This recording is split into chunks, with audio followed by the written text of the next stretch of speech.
Good morning students. हमने 20 question कर लिए थे। अब 21वां जो क्वेश्चन है वो है विद्युत विभव व विभवांतर को परिभाषित करो। विद्युत विभव और विभवांतर की परिभाषा हमने थ्योरी में पढ़ी थी कि विभव की परिभाषा जब अपन पढ़ेंगे तो उसमें क्या करेंगे, एकांक परीक्षण आवेश को कहाँ से लाएंगे, अनंत से किसी विद्युत क्षेत्र के बिंदु तक लाएंगे। और विभवांतर में क्या करेंगे, विद्युत क्षेत्र में ही किसी परीक्षण आवेश को एक बिंदु से दूसरे बिंदु तक ले जाते हैं।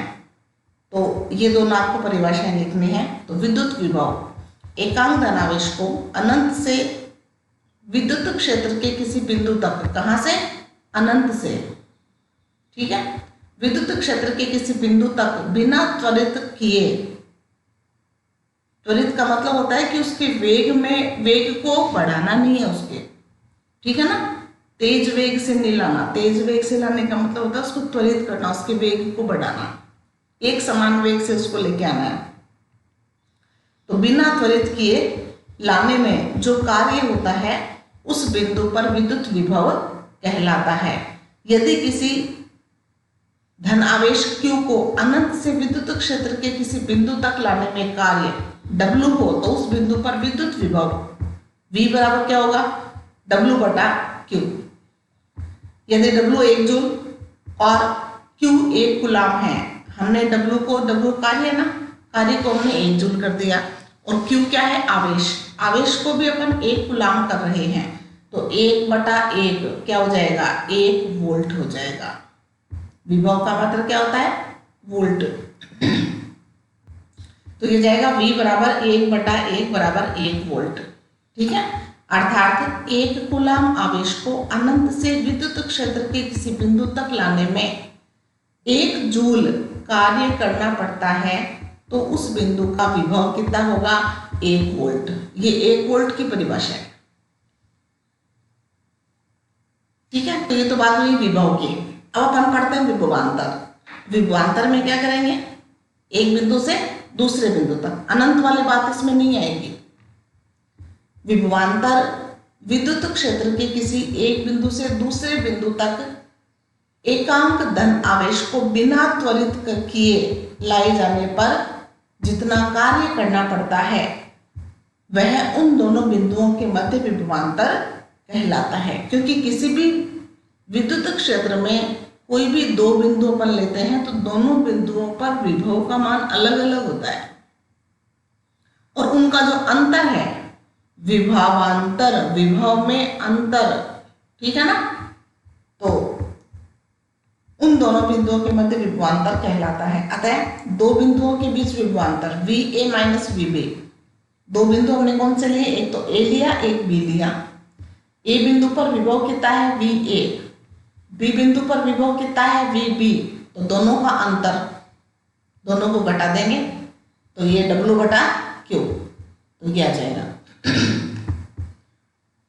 विद्युत विभवांतर का SI मात्रक वोल्ट होता है, विभव का विभवांतर का दोनों का वोल्ट होगा। विभवांतर की माप एक यंत्र के द्वारा की जाती है जिसे वोल्टमीटर कहते हैं। वोल्टमीटर के द्वारा विभव नापा जाता है, ठीक है। और विद्युत धारा किससे नापते हैं, एमीटर से। ये बात मैंने स्टार्टिंग में पढ़ी थी अपन ने, वहां मैंने आपको बता दिया था कि वोल्टमीटर से विभव नापा जाता है और एमीटर से धारा नापी जाती है, ठीक है।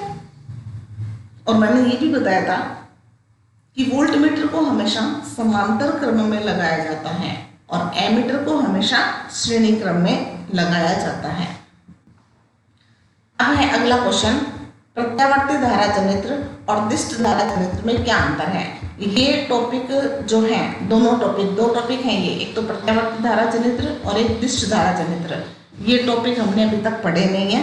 ये चैप्टर में जो क्वेश्चन है वो कंप्लीट होने के बाद में, और मैं थोड़ा मैटर बचा हुआ है, वो मैटर अपन क्वेश्चन कंप्लीट होने के बाद पढ़ेंगे, ठीक है। लेकिन आप नोटबुक में ये अंतर जरूर लिख लेना, इस क्वेश्चन को छोड़ना मत बीच में।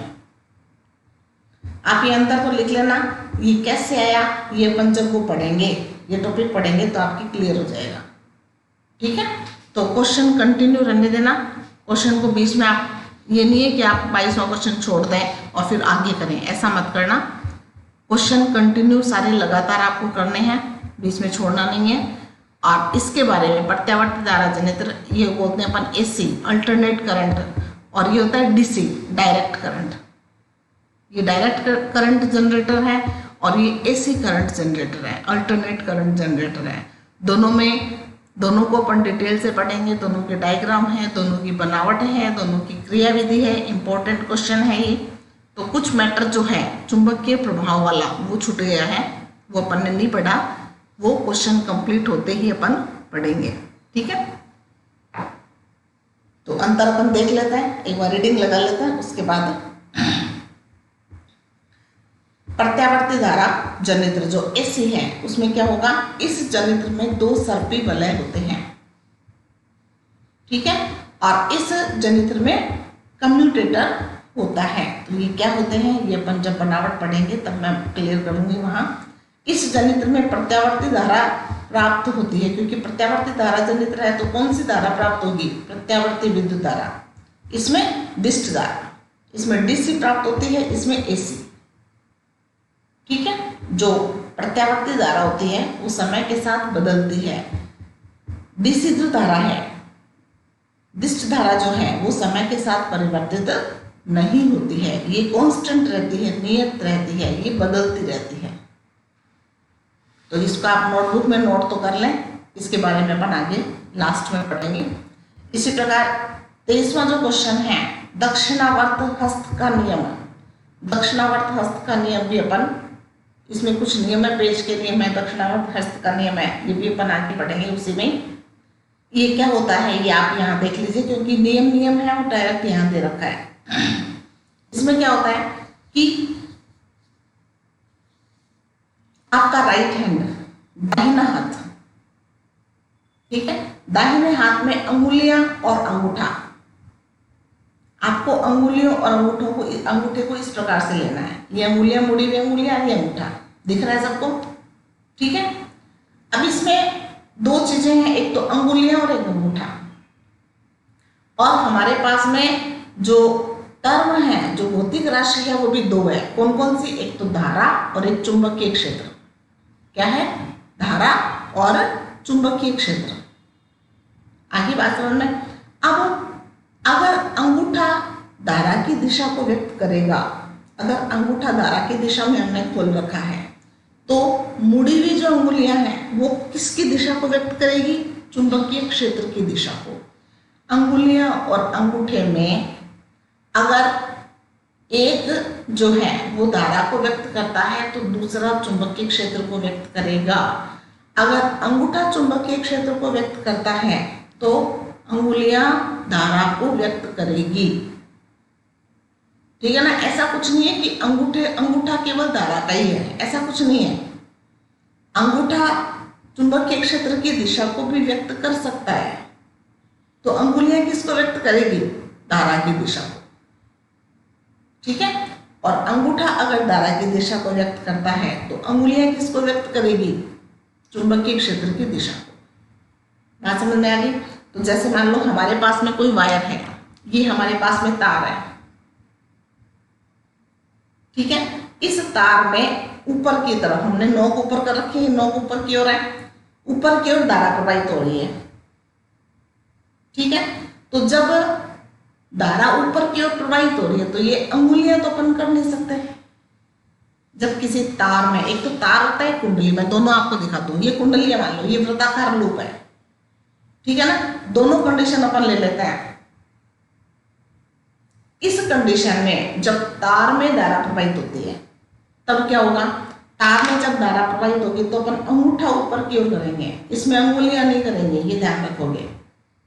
क्योंकि सीधे तार में अंगुलियों को मोड़ोगे तो तार मुड़ा हुआ थोड़ी है, तार मुड़ा हुआ नहीं है ना, हमें तो अंगुलियों को मोड़ना पड़ेगा, और तार मुड़ा हुआ नहीं है, तार तो सीधा है, इसलिए अंगूठे को खोलना है आपको धारा की दिशा में, ठीक है। अब धारा की दिशा में जब अपने अंगुलियां खोली तो ये अंगूठा खोला तो अंगुलियां कहाँ मुड़ रही हैं, ऐसे मुड़ रही हैं, ऐसे मुड़ रही है ना। देखो हमने तार को ऐसे पकड़ रखा है, तो धारा अंगूठा ऊपर है, इसका मतलब धारा कहाँ प्रवाहित हो रही है? ऊपर की ओर। और अंगुलियां कैसे मुड़ रही है? यूं मुड़ रही है, ऐसे, यूं, ऐसे। ये घड़ी की उल्टी दिशा नजर आ रही है आपको। मैं जो अंगुलियां घुमा रही हूँ घड़ी की उल्टी दिशा में घुमा रही हूँ, ठीक है ना? तो घड़ी की उल्टी दिशा में अगर चुंबकीय क्षेत्र है तो धारा कहाँ होगा? पृष्ठ के लंबवत बाहर की ओर। आपको ये ध्यान रखना है, अंगूठा ऊपर की ओर है मतलब धारा कहाँ प्रवाहित हो रही है? ऊपर की ओर। अंगुलियां यूं मुड़ रही है मतलब चुंबकीय क्षेत्र की दिशा जहां जहां अंगुलियां मुड़ रही है उसकी तरफ है, मतलब ऐसे, यूं, ऐसे ऐसे घूम रही है ना अंगुलियां ऐसे घूम रही है, तो चुंबकीय क्षेत्र की दिशा भी ऐसे ही होगी, ठीक है? अब मैं मान लो इस तार को उल्टा कर दूं ऐसे, अब धारा कहाँ प्रवाहित हो रही है? नीचे की ओर। तो अंगूठे को कहाँ करोगे आप? नीचे, ठीक है ना? अंगूठे को आपने नीचे किया तो अब अंगुलियां कहाँ मुड़ रही है? ऐसे। तो अब धारा कैसे प्रवाहित हो रही है? ऐसे प्रवाहित हो रही है, ऐसे, ठीक है? धारा तो नीचे की ओर है, अब चुंबकीय क्षेत्र कहाँ है? ऐसे। बात समझ में आ गई? तो अंगूठा अगर धारा की दिशा को व्यक्त करता है तो मुड़ी हुई अंगुलियां चुंबकीय क्षेत्र की दिशा को व्यक्त करेगी। अब चुंबकीय क्षेत्र इस प्रकार से प्रवाहित हो रहा है, ऐसे ऐसे चुंबकीय क्षेत्र की दिशा है।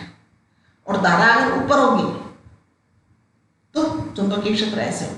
धारा की दिशा बदलने पर चुंबकीय क्षेत्र की दिशा भी बदल जाती है। ये तो बात हुई तार की, ठीक है? अब मान लो हमारे पास में कोई कुंडली है, इस कुंडली में धारा प्रवाहित हो रही है, तो कुंडली में जब धारा प्रवाहित होगी तो वो कैसे होगी? ऐसे होगी। वृत्ताकार है तो वृत्ताकार धारा प्रवाहित होगी, या तो धारा ऐसे प्रवाहित होगी या धारा उल्टी दिशा में ऐसे प्रवाहित होगी। दो ही कंडीशन है, ठीक है ना? तो जिस भी दिशा में धारा प्रवाहित हो रही है वहां अपन उंगलियों को मोड़ेंगे। अब अंगूठे को धारा कैसे व्यक्त करेगा? नहीं करेगा ना, क्योंकि अंगूठा थोड़ी मुड़ेगा ऐसे, धारा तो मुड़ी भी है ना धारा, तो अंगूठा नहीं मुड़ सकता, ठीक है ना? मुड़ी भी कौन? अंगुलियां। तो अब धारा मान लो ऐसे प्रवाहित हो रही है तो हमने अंगुलियों कैसे मोड़ लिया? देखो ध्यान से देखना, अंगुलियों कैसे मोड़ रखा है मैंने। तो धारा कहाँ प्रवाहित हो रही है? धारा प्रवाहित हो रही है इस प्रकार से, ऐसे ऐसे धारा प्रवाहित हो रही है, ऐसे इधर धारा यूं प्रवाहित हो रही है, यूं, ऐसे, ठीक है ना? धारा की दिशा यूं है तो चुंबकीय क्षेत्र की दिशा क्या होगी? मेरी तरफ, अंदर की ओर,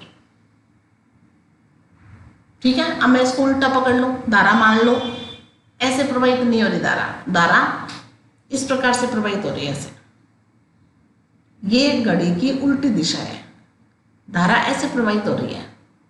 घड़ी की उल्टी दिशा में धारा प्रवाहित अगर होगी तो चुंबकीय क्षेत्र की दिशा कहाँ होगी? पृष्ठ के लंबवत बाहर की ओर, ठीक है? इसको आप कैसे समझोगे?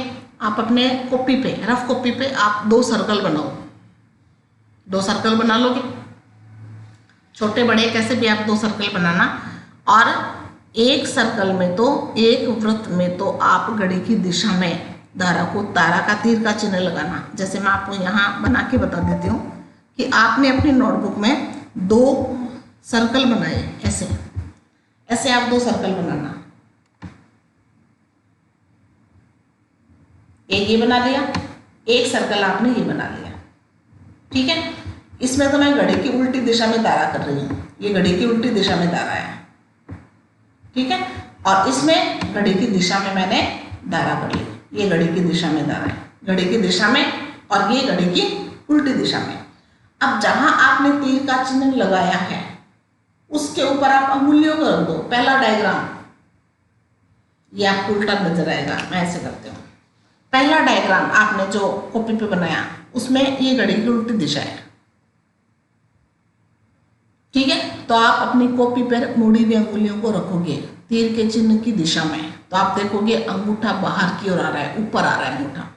आप अपनी कॉपी पे रखोगे ना, जैसे मान लो ये आपकी कॉपी है, ये आप रखोगे तो अंगूठा कहाँ जाएगा? मैं घड़ी की उल्टी दिशा में मैंने रख रखी है अंगुलियों को, घड़ी की उल्टी दिशा में मैंने घुमा रखा है, तो अंगूठा कहाँ है? बाहर की ओर। बात समझ में आ गई सबकी? तो अंगूठे की दिशा में चुंबकीय क्षेत्र है और मुड़ी हुई अंगुलियां धारा की दिशा को व्यक्त करती है। अब अगर अंगुलियों को मैं घड़ी की दिशा में घुमा दूं, ये घड़ी की दिशा है, घड़ी इस दिशा में घूमती है। तो अब अंगूठा कहाँ है? नीचे की ओर, आपकी कॉपी के अंदर जा रहा होगा अंगूठा, ठीक है ना, ऐसे, ठीक है ना। घड़ी की दिशा में हमने अंगुलियां घुमा दी तो अंगूठा पृष्ठ के अंदर की ओर जा रहा है। इसका मतलब चुंबकीय क्षेत्र की दिशा कहाँ है? पृष्ठ के लंबवत अंदर की ओर। कब? जब घड़ी की दिशा में धारा प्रवाहित होती है तब, और घड़ी की उल्टी दिशा में धारा प्रवाहित होती है तब बाहर की ओर, आपकी कॉपी के, आपके पृष्ठ के बाहर की ओर। तो मैं समझती हूँ कि ये आपके एकदम क्लियर हो गया होगा। यहाँ पर ये किसको व्यक्त कर रहा है? धारा को, आई, ये धारा आई प्रवाहित हो रही है, ठीक है। तो चुंबकीय क्षेत्र यहाँ तो पृष्ठ के लंबवत बाहर की ओर, यहाँ पृष्ठ के लंबवत अंदर की ओर। तो ये आप कॉपी पे करके अपने दाहिना हाथ लेना, अपना दाहिना हाथ, और दाहिने हाथ से आप करके देखना, आप आसानी से कर सकते हो, ठीक है। ये क्लियर हो गया आपके। अब अपन देखते हैं इसमें क्या दे रखा है। देखो डायग्राम आपके दे रखा है, इस डायग्राम में और एक व्यक्ति ने एक तार पकड़ रखा है, ये तार है जिसमें धारा नीचे की ओर प्रवाहित हो रही है।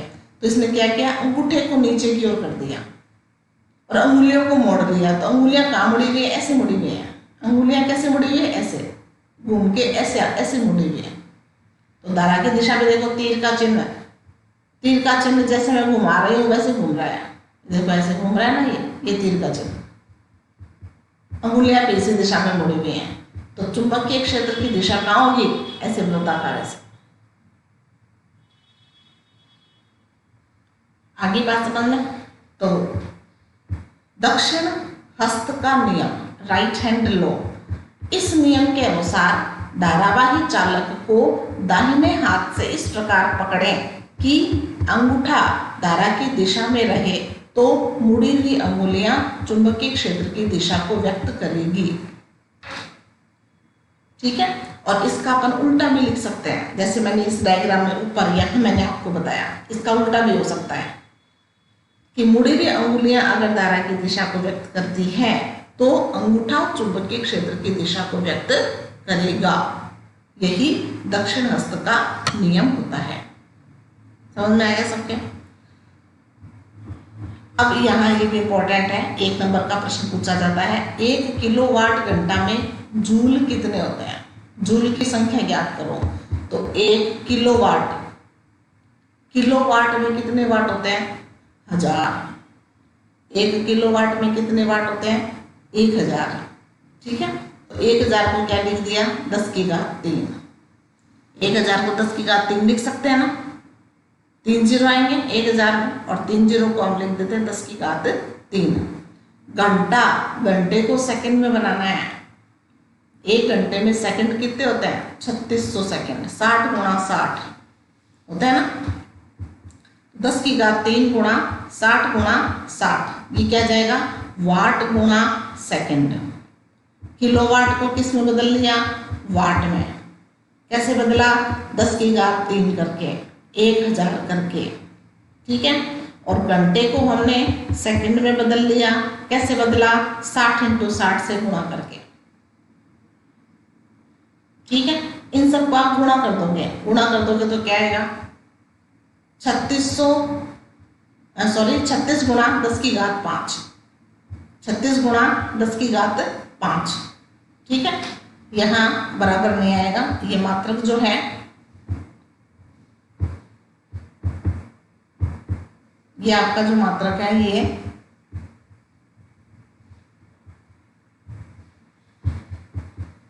यहाँ ये बराबर नहीं है।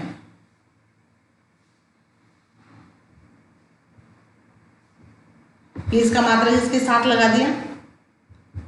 वाट का मतलब क्या होता है? वाट किसका मात्रक होता है? शक्ति का, विद्युत शक्ति अपन ने पढ़ा था ना, उसका मात्रक क्या होता है? जूल बटा सेकंड होता है ना। वाट का मात्रक क्या होता है?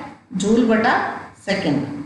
शक्ति का मात्रक, शक्ति का मात्रक वाट भी होता है, जूल बटे सेकंड भी होता है। तो वाट की जगह क्या लिख दिया? जूल बटा सेकंड। और यहाँ ये सेकंड है ही, सेकंड से सेकंड क्या होगा? कट हो जाएगा, कट जाएगा, तो बचेगा क्या? केवल जूल। तो हम कह सकते हैं कि 1 किलोवाट घंटा में कितने जूल हैं? 36 गुणा 10 की घात 5 जूल होते हैं। कितने होते हैं? 36 गुणा 10 की घात 5 जूल होंगे। आ गया समझ में? अब ये जूल के तापन के नियम, जूल के तापन के नियम मैंने बहुत अच्छे से आपको बताया था। जूल के ऊष्मीय नियमानुसार किसी चालक में विद्युत धारा प्रवाहित करने के लिए ऊष्मा की मात्रा निम्नलिखित पर निर्भर करती है। ये अपने चारों बिंदु पढ़े हैं, तीनों बिंदु पढ़े हैं पीछे नोट्स में। ऊष्मा जो है वो धारा के वर्ग के समानुपाती, प्रतिरोध R के समानुपाती और समय T के समानुपाती होता है। यही जूल क्या तापन का नियम है। ये थ्योरी में भी आ चुका था।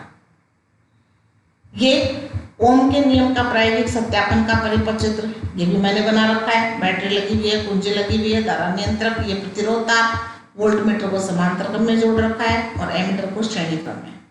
तो ये डायग्राम भी पीछे मैंने आपको बता दिया था। आपको यहाँ ये डायग्राम बनाना है। अब ये क्वेश्चन तो आपके कंप्लीट हो गए, अति लघुतरात्मक और लघुतरात्मक। ठीक है, निबंधात्मक आपको प्रश्न नोटबुक में नहीं करने हैं, क्योंकि निबंधात्मक प्रश्न सारे के सारे नोट्स में आ गए। उसमें अगर कोई बचा होगा तो मैं एक बार चेक कर लूंगी दोबारा, जो बचा हुआ होगा वो मैं आपको करवा दूंगी जो नोट्स में नहीं आया। ठीक है, और अब आपके आते हैं आंगिक प्रश्न। तो आंगिक प्रश्न जो न्यूमेरिकल प्रश्न है वो अपन करेंगे पहले, उसके बाद बचा हुआ मैटर का आपको करवाऊंगी। तो आज के लिए इतना काफ़ी है। और आप डेली वीडियो देखें। मैं 2-3 दिन से देख रही हूँ, जब से मैंने आपको दोबारा पढ़ाना शुरू किया है, कि कुछ बच्चे एक दिन वीडियो देखते हैं, फिर एक दिन नहीं देखते और फिर अगले दिन फिर देखते हैं। तो ये कोई मतलब नहीं है इसका। इसको मैं कोई पढ़ाई आपकी नहीं कहूँगी कि आप पढ़ रहे हैं। 5-7 बच्चे ऐसे हैं जो डेली देखते हैं। बाकी जो बच्चे हैं वो 2 दिन देख लिया, फिर एक दिन नहीं देखा, फिर 2 दिन देख लिया, फिर 4 दिन देख लिया। इस प्रकार से आपकी पढ़ाई नहीं होगी। बीच वाले वीडियो आप कहाँ से लाओगे, कैसे देखोगे फिर उनको? ठीक है ना? तो डेली का वीडियो देखो आप। और साइंस जैसे सब्जेक्ट में आपने ये बात देख भी ली होगी कि जब तक आप डेली वीडियो नहीं देखोगे आगे का मैटर कैसे समझ में आएगा। ठीक है ना? तो आप डेली का वीडियो देखें साइंस का, कम से कम विशेष रूप से, क्योंकि आपकी फिर समझ में नहीं आएगा। ये ऐसे तो है नहीं कि भी सारे अलग अलग टॉपिक हैं, एक दूसरे से जुड़े हुए हैं। तो आज के लिए इतना काफ़ी है। धन्यवाद।